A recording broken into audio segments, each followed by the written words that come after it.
Bonjour, je m'appelle Alexandre Osferman, société Gestac Conseil, et j'accompagne les dirigeants d'entreprise dans l'amélioration de leur performance.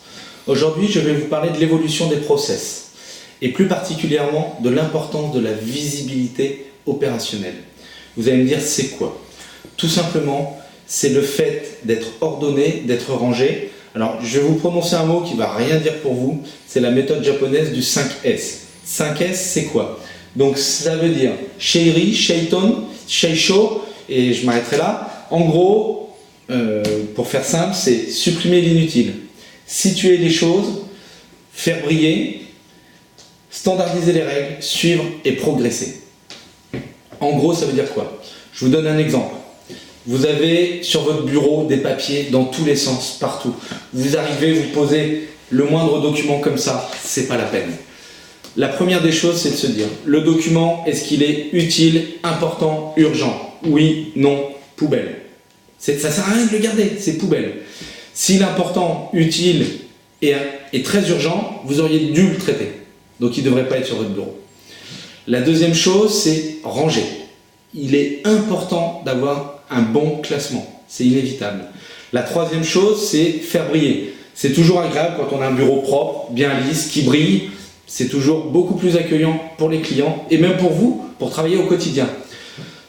Quatrième élément, toujours être dans le rangement, c'est-à-dire ne pas se laisser déborder par des papiers qui arrivent, par des courriers qui s'entassent, il faut savoir traiter. Et la cinquième chose, c'est être rigoureux dans le rangement.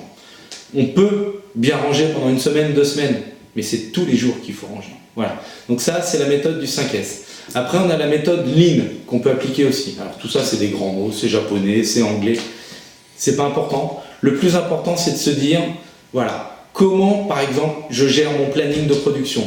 Alors oui, vous le savez, vous savez que la semaine prochaine vous allez être chez tel client, chez un tel, et puis après chez... Mais est-ce que votre équipe le sait? Est-ce que votre assistante le sait? Est-ce qu'elle a commandé les fournitures pour faire ce chantier-là? Ou est-ce qu'elle va, vous allez lui poser la question vendredi prochain de dire est-ce que tu as bien commandé les fournitures pour lundi? Je ne sais pas, peut-être, il faut reprendre les documents.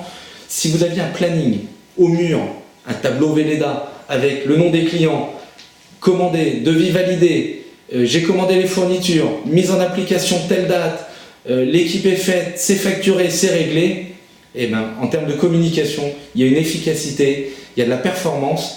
Et en plus, vous communiquez avec votre entreprise et vos équipes. Et là, ça implique tout le monde dans cette méthode-là.